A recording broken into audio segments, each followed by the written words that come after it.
Students हम discuss करेंगे important personalities के बारे में जो कि फरवरी 2023 के समय न्यूज़ के अंदर मेंशन थे और हमारे यूपीएससी के एग्ज़ाम के पर्पज़ से इम्पोर्टेंट हैं। उन इम्पोर्टेंट पर्सनैलिटीज़ के बारे में हम यहाँ पर डिस्कस करेंगे।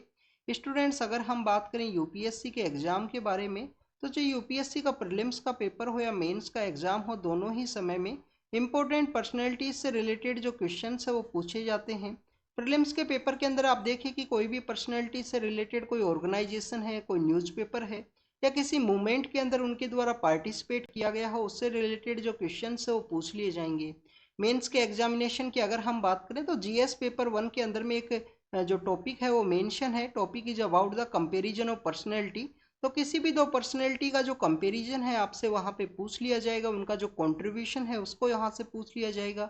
इसके अलावा आप देखिए कि जो जीएस पेपर 4 है एथिक्स का पेपर, वहाँ पे भी किसी पर्सनैलिटी से रिलेटेड कोई फिलोसफी है तो वहाँ से जो क्वेश्चन है वो पूछ लिए जाते हैं।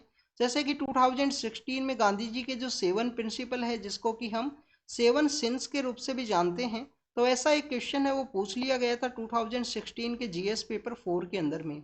स्टूडेंट्स अगर हम बात करें इंपॉर्टेंट पर्सनैलिटी के बारे में जो कि फरवरी 2023 के समय न्यूज़ के अंदर थे, तो फर्स्ट इंपॉर्टेंट पर्सनैलिटी है स्टूडेंट छत्रपति शिवाजी महाराज। आप देखिए कि छत्रपति शिवाजी महाराज का जो बर्थ एनिवर्सरी है वो हम फरवरी के मंथ के समय सेलिब्रेट करते हैं। जो 19 फरवरी का जो दिन है उसे हम छत्रपति शिवाजी महाराज का जो बर्थ एनिवर्सरी है उसके रूप में सेलिब्रेट करते हैं, क्योंकि 19 फरवरी 1630 के समय इनका जो बर्थ है शिवनेरी नाम का जो फोर्ट है पुणे के पास में, वहाँ पे इनका जो जन्म है वो हुआ था। स्टूडेंट्स इन्हीं का बर्थ एनिवर्सरी के सेलिब्रेशन के दौरान हमारे जो मिनिस्टर ऑफ होम अफेयर्स है उनके द्वारा एक स्टेटमेंट दिया गया कि शिवाजी महाराज के द्वारा कंप्लीटली अपना जो लाइफ है उसके अंदर अपना जो होमलैंड है उसको प्रोटेक्ट किया गया है। फॉरेन इन्वेडर्स से इन्होंने अपना जो होमलैंड है उसको प्रोटेक्ट किया। स्टूडेंट 2022 के समय भी इंडियन नेवी के द्वारा इनका जो कंट्रीब्यूशन है उसको रिकॉग्नाइज किया गया। इंडियन नेवी ने इन्हें बेसिकली बताया गया कि इनके द्वारा किस तरीके से नेवल का जो डेवलपमेंट है वो किया गया था मॉडर्न स्टेट्स के पर्सपेक्टिव से ही। आप देखिए कि 2023 का जो नेवी डे है जिसे हम 4 दिसंबर को सेलिब्रेट करते हैं, रिसेंटली जिसको सेलिब्रेट किया गया, तो 4 दिसंबर का जो नेवी डे है उसको भी एक सिंधु दुर्ग नाम का जो फोर्ट है जो शिवाजी के द्वारा बनाया गया था 1660 के समय में, वहीं पे उसको सेलिब्रेट किया गया है। 2022 के समय नेवी ने अपना जो फ्लैग है उसके अंदर अमेंड करते हुए चेंज करते हुए शिवाजी महाराज का जो कंट्रीब्यूशन है उसको रिकॉग्नाइज किया। अगर हम छत्रपति शिवाजी का जो मॉडर्न वॉरफेयर का जो टेक्निक्स है उनके बारे में अगर हम डिस्कस करें या उनका लाइफ इवेंट्स के बारे में अगर हम डिस्कस करें, तो आप देखिए कि 1645 के समय में 1645 का वो समय है जिस समय इन्होंने फर्स्ट टाइम वॉरफेयर का जो एक्टिविटीज़ है उसके अंदर पार्टिसिपेट किया गया। गोरिल्ला वॉरफेयर का जो टेक्निक है वो काफ़ी ज़्यादा फेमस हुआ करता था छत्रपति शिवाजी महाराज का। इसके अलावा आप देखें कि उनका जो कंटेम्प्रेरी जो मुगल एम्परर आपको देखने के लिए मिलेंगे, तब शिवाजी महाराज के द्वारा जो पावर है उसको गेन किया जाएगा, उस समय जो कंटेम्प्रेरी मुगल एम्परर इनके समय में रहेंगे वो औरंगजेब हैं। क्योंकि औरंगजेब कब पावर के अंदर आएंगे स्टूडेंट? 1655 के समय में। उससे पहले वो अपने जो ब्रोदर्स हैं उनके साथ में बैटल ऑफ जो पावर को गेन करने के रिगार्डिंग में जो बैटल है वो वहाँ पे फाइट करते हैं। आप देखें 1658 के समय औरंगजेब है वो पावर के अंदर में आते हैं और शिवाजी महाराज उसी समय में जो शिष्टा खान नाम के एक पर्सन हुआ करते थे जो मेटरनल अंकल हुआ करते थे औरंगजेब के, उनका असैसिनेशन भी शिवाजी महाराज के द्वारा किया जाएगा।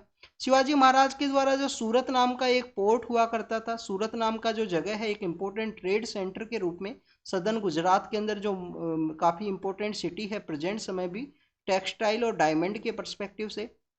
आप देखिए कि जो सूरत नाम का जो ट्रेड सेंटर है उसको भी शिवाजी महाराज के द्वारा अनेक्स कर लिया गया था उस समय में। फिर 1665 के समय में एक जो ट्रीटी है वो वहाँ पे साइन की जाती है शिवाजी महाराज के द्वारा उस समय कुछ फोर्ट्स के रिगार्डिंग में। और 1665 का उस ट्रीटी के थ्रू काफ़ी सारे ऐसे एरियाज हैं जो शिवाजी महाराज के द्वारा दे दिए गए थे मुगल एम्परर को या मुगल का जो उस समय में ट्रीटी के जो मेन नेगोशिएटर हुआ करते थे।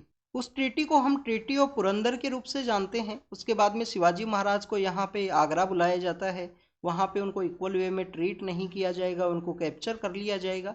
ये कम्प्लीटली जो स्टोरी है वो आप यहाँ पे हिस्ट्री का जब रीड करोगे उस समय में आपको ये पता होना चाहिए कि शिवाजी महाराज के द्वारा किस तरीके से अपना जो एम्पायर है उसको एक्सपेंड किया जाता है। इसके अलावा स्टूडेंट्स अगर हम बात करें 6 जून का वो समय है, 6 जून 1674 के समय में जो रायगढ़ नाम की जो जगह है, रायगढ़ नाम की जो जगह है वहाँ पे शिवाजी महाराज के द्वारा अपना जो कोरोनेशन है वो किया जाता है। कोरोनेशन के समय आप देखें कि इनके द्वारा जो अलग अलग जो टाइटल्स हैं वो भी अडॉप्ट किए जाते हैं।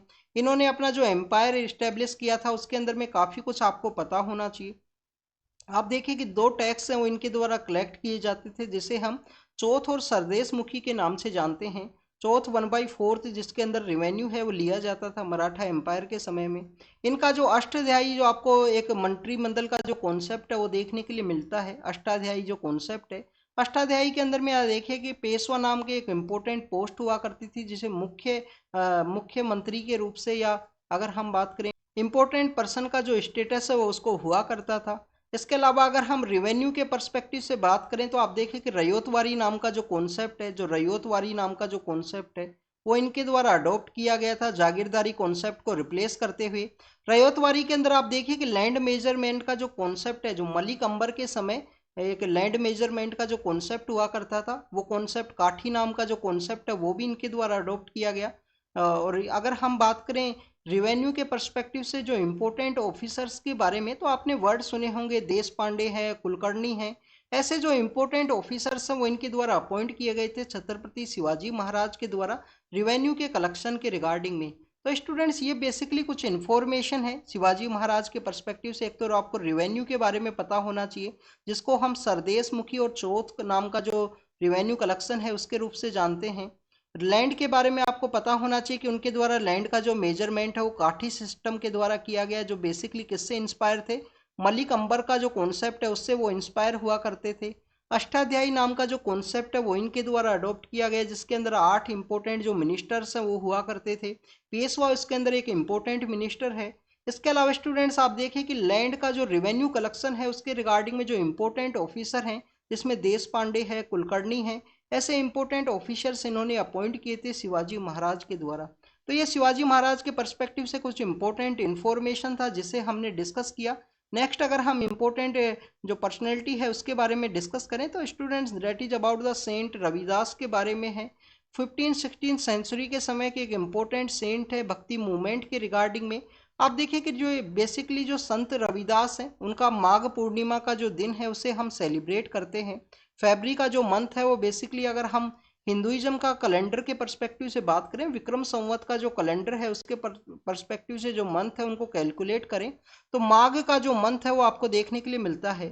तो जो माघ पूर्णिमा है उस समय में जो संत रविदास का जो जयंती है उसको सेलिब्रेट किया जाता है। आप देखिए कि बनारस का जो एरिया है वहाँ पे उसका जो सेलिब्रेशन है काफ़ी बड़े लार्ज स्केल के रूप में देखने के लिए मिलेगा। और इनसे जो एफिलिएशन रखने वाले जो लोग हैं, पंजाब के अंदर जो संख्या है वो काफ़ी ज़्यादा पाई जाती है संत रविदास से रिलेटेड। तो उस समय में काफ़ी सारे जो लोग हैं पंजाब से यहाँ पे बनारस के लिए माइग्रेट करते हैं, बनारस के लिए जाते हैं। तो अगर हम संत रविदास के बारे में बात करें तो इनके द्वारा जो बेसिकली इक्वलिटी का जो कॉन्सेप्ट है, इक्वलिटी का जो कॉन्सेप्ट है, सेक्युलर जो कॉन्सेप्ट है वो इनके द्वारा यहाँ पे प्रमोट किया गया। अगर हम संत रवि सेक्युलर कॉन्सेप्ट, आपको शिवाजी महाराज के बारे में भी पता होना चाहिए। इनके जो डिफेंस फोर्सेज में दूसरे रिलीजन के जो पर्सनस है वो भी हुआ करते थे। शिवाजी महाराज का एक सेक्युलर का कॉन्सेप्ट है। वुमेन्स को ये काफ़ी ज़्यादा रेस्पेक्ट किया करते थे शिवाजी महाराज। आप देखिए कि शिवाजी महाराज बेसिकली जो इन्फ्लुएंस है जो इनका इनका मदर के थ्रू देखने के लिए मिलता है, जीजाबाई के थ्रू इनका देखने के लिए मिलता है। वुमेन्स का ये काफ़ी ज़्यादा रेस्पेक्ट किया करते थे। इवन इनके जो एनिमी का जो वुमेन्स है वॉरफेयर के समय अगर कैप्चर कर लिया जाता तो काफ़ी रेस्पेक्ट के साथ में ये वापस से उनको सेंड किया करते थे। ये शिवाजी महाराज का जो फिलोसफी है वो आपको देखने के लिए मिलेगा। स्टूडेंट्स अगर हम संत रविदास के बारे में डिस्कस कर रहे थे तो आप देखिए कि जो माघ पूर्णिमा है उस डे को हम संत रविदास जयंती के रूप में सेलिब्रेट करते हैं, जो फरवरी और जनवरी के समय आपको मैक्सिमम देखने के लिए मिलेगा विक्रम संवत के कैलेंडर के अकॉर्डिंग में। नेक्स्ट अगर हम बात करें, इनका जो सेक्युलर कॉन्सेप्ट है, इक्वलिटी को प्रमोट किया गया। और आपको जो निर्गुण भक्ति है वो देखने के लिए मिलती है। इनके द्वारा जो फॉर्मलेस गॉड है उसको यहाँ पे प्रमोट किया गया है, निर्गुण भक्ति को इनके द्वारा प्रमोट किया गया। आप देखिए कि इनके अगर हम डेसिपल्स के बारे में बात करें, जो संत रविदास के जो शिष्य हुआ करते थे, संत रविदास के जो शिष्य हैं उसमें मीराबाई आपको देखने के लिए मिलती हैं। रिसेंटली हमने मीराबाई का जो बेसिकली जो बर्थ एनिवर्सरी है उसको भी सेलिब्रेट किया गया है गवर्नमेंट के द्वारा। तो वो भी हमारे एग्जाम के पर्पज से इम्पोर्टेंट है। जब हम नवंबर और दिसंबर के जो इम्पोर्टेंट पर्सनैलिटीज़ को डिस्कस करेंगे उस टाइम में मीराबाई के बारे में भी डिस्कस करेंगे। तो संत रविदास की जो मेन शिष्या है उसके रूप में इन्होंने अपना एक इम्पोर्टेंट रोल प्ले किया है मीराबाई के द्वारा। इसके अलावा स्टूडेंट्स अगर हम संत रविदास का जो इनकी जो बेसिकली जो स्टेटमेंट्स हैं उनका जो मेंशन है वो आपको गुरु ग्रंथ साहिब के अंदर भी देखने के लिए मिलता है। गुरु ग्रंथ साहिब जो सिखिज्म के पर्सपेक्टिव से काफ़ी एक इम्पोर्टेंट बुक है, क्योंकि उसको लिविंग गुरु का जो स्टेटस है वो दिया गया है after the 10th Sikh Guru. 10th Sikh गुरु कौन थे स्टूडेंट्स? गुरु गोविंद सिंह। तो गुरु गोविंद सिंह ने उनके बाद में जो गुरुशिप है उसको वहाँ पे कंप्लीट किया गया, और उसके बाद में आप देखिए कि गुरु ग्रंथ साहिब को ही जो 10th सिख गुरु है उसका जो स्टेटस है वो दिया गया था। तो संत रविदास का जो यहाँ पे वर्ड्स हैं, जो इनके द्वारा स्टेटमेंट्स दिए गए हैं, जो इनकी द्वारा जो भक्ति फॉर्म का जो वर्शिप बताया गया है उसका जो मेंशन है वो आपको गुरु ग्रंथ साहिब के अंदर भी देखने के लिए मिलता है। इसके अलावा स्टूडेंट्स अगर हम बात करें पंजाब के एरिया के अंदर में काफ़ी सारे ऐसे लोग हैं जिनकी संख्या पाई जाती है जो संत रविदास से रिलेटेड हैं। और आप देखिए कि जो गुरुद्वारा कॉन्सेप्ट के बारे में हम रीड करते हैं तो जो सिखिज्म का कॉन्सेप्ट है उसके अंदर इक्वलिटी को सबको इक्वल यहाँ पे रखा गया है, कोई भी कास्ट सिस्टम नहीं है, कोई भी डिस्क्रिमिनेशन आपको नहीं देखने के लिए मिलेगा। इसी वजह से काफ़ी सारे जो लोग हैं संत रविदास से रिलेटेड वो पंजाब के अंदर में पाए जाते हैं। नेक्स्ट अगर हम बात करें इंपॉर्टेंट पर्सनैलिटी के बारे में तो हमारे जो फॉर्मर प्रेसिडेंट हैं जिनका 8 फरवरी का जो दिन है उसे हम बर्थ एनिवर्सरी के रूप में सेलिब्रेट करते हैं।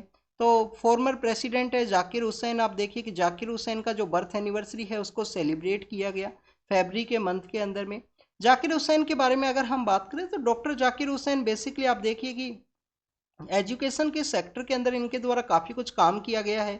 चाहे नेशनल मुस्लिम यूनिवर्सिटी है जिसको प्रेजेंट समय में हम जामिया यूनिवर्सिटी के रूप से जानते हैं, तो जामिया नाम का जो जामिया मिलिया इस्लामिया नाम का जो यूनिवर्सिटी है वो इन्हीं के द्वारा 1920s के समय में स्टार्ट किया गया था नेशनल मुस्लिम यूनिवर्सिटी के रूप में।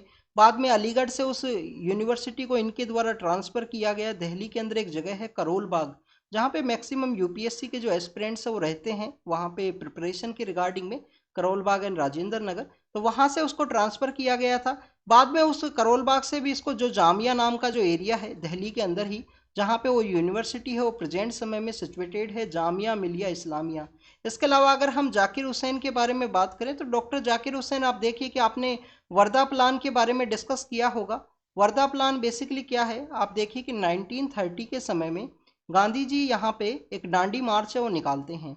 डांडी मार्च के बाद में गांधी जी बेसिकली जो साबरमती का जो आश्रम है, जो आश्रम का जो कॉन्सेप्ट है जो अफ्रीका से गांधी जी ने सीखा था, अफ्रीका के अंदर कौन सा जो फार्म हाउस है या कौन सा जो आश्रम है गांधी जी के द्वारा बनाया गया था स्टूडेंट्स? अफ्रीका का जो आश्रम है उसको हम टोल्स्टॉय फार्म के रूप से जानते हैं। टोल्स्टॉय फार्म नाम से वहाँ पे जो आश्रम है वो बनाया गया था। इंडिया के अंदर आने के बाद में उनके द्वारा साबरमती आश्रम बनाया गया।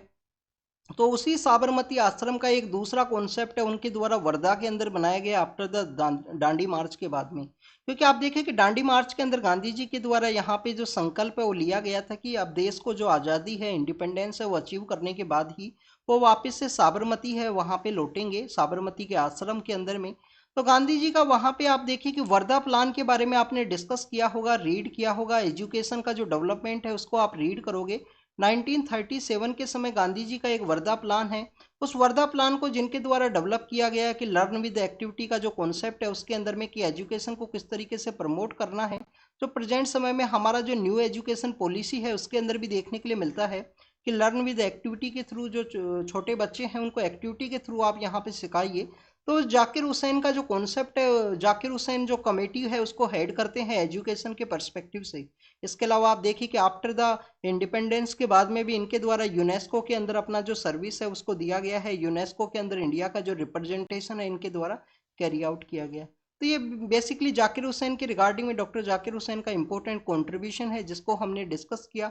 इसके अलावा स्टूडेंट्स आपको यहाँ पे जाकिर हुसैन के बारे में और इन्फॉर्मेशन होनी चाहिए तो आप उनके बारे में रीड ज़रूर से करना। एक दो बार आप इनके बारे में रीड करोगे तो आपको जो इम्पोर्टेंट कंट्रीब्यूशन है उसके बारे में पता लगेगा कि कौन कौन से मूवमेंट के अंदर ये पार्टिसिपेट किए थे। नेक्स्ट अगर हम बात करें स्टूडेंट्स, बंजारा कम्युनिटी से रिलेटेड एक पर्सन है जिनको कि बेसिकली हम धर्मगुरु संत सेवालाल जी महाराज के रूप से जानते हैं। इनका जो जयंती है वो भी मनाया गया है यहाँ पे फर्स्ट टाइम में।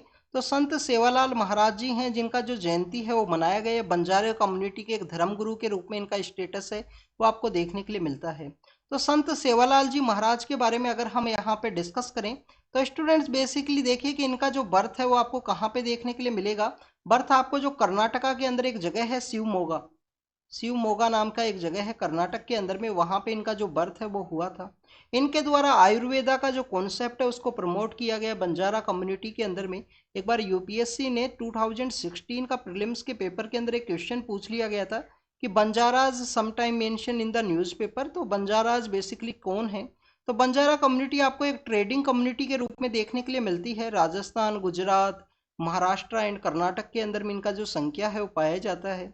आप देखिए कि ये बेसिकली गांव से गांव में यहाँ पे ट्रैवल करते हैं और बेसिकली अपना जो ग्रोसरी का जो सामान है या जो नॉर्मल थिंग्स है वो यहाँ पे सेल करते हैं गांव, एक घर से दूसरे घर के अंदर में।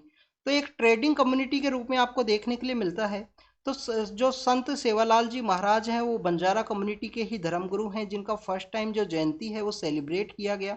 शिवमोगा के अंदर इनका बर्थ बर्थ हुआ है। इनके द्वारा जो सोशल रिफॉर्म मूवमेंट्स हैं उनको यहाँ पे लीड किया गया। आयुर्वेद को इनके द्वारा प्रमोट किया गया। और इनका जो समाधि है वो आपको कहाँ पे देखने के लिए मिलता है, जो महाराष्ट्र के अंदर आपको देखिए कि वासीम नगर नाम का एक डिस्ट्रिक्ट है, वासीम नगर नाम का जो डिस्ट्रिक्ट है वहाँ पे इनका जो समाधि है वो सिचुएटेड है, जिसको कि बंजारा कम्युनिटी के काशी के रूप में रिकॉग्नाइज किया गया है। जैसे हमारा जो बनारस है, बनारस को काशी के रूप में देखा जाता है, एक रिलीजियस सिटी के रूप में, वैसे ही बंजारा कम्युनिटी का जो काशी है उसके रूप में रिकॉग्नाइज किया गया है वासीम नगर का वो जो समाधि है संत सेवालाल जी महाराज का। तो स्टूडेंट्स हमने डिस्कस किया छत्रपति शिवाजी महाराज के बारे में, संत रैदास के बारे में डिस्कस किया। उनका एक लाइन है, मन चंगा तो कठौती में गंगा। अगर आपका जो इंटेंशन है वो अगर सही है तो आपको कोई ज़रूरत नहीं है कि आप कहीं पे जाके वर्शिप कीजिए। अगर आपका इंटेंशंस कम्प्लीटली सही है कि आपको अच्छे काम करना है, अच्छा आपका इंटेंशन है, तो उसके पर्सपेक्टिव से उनका एक स्टेटमेंट है। नेक्स्ट हमने जाकिर हुसैन के बारे में डिस्कस किया। हमारे फॉर्मर प्रेसिडेंट हैं, फर्स्ट मुस्लिम प्रेसिडेंट थे, 1967 के समय पावर के अंदर में आए थे और 1969 तक ये पावर के अंदर में रहते हैं। उसी समय में इनका डेथ हुआ था स्टूडेंट्स।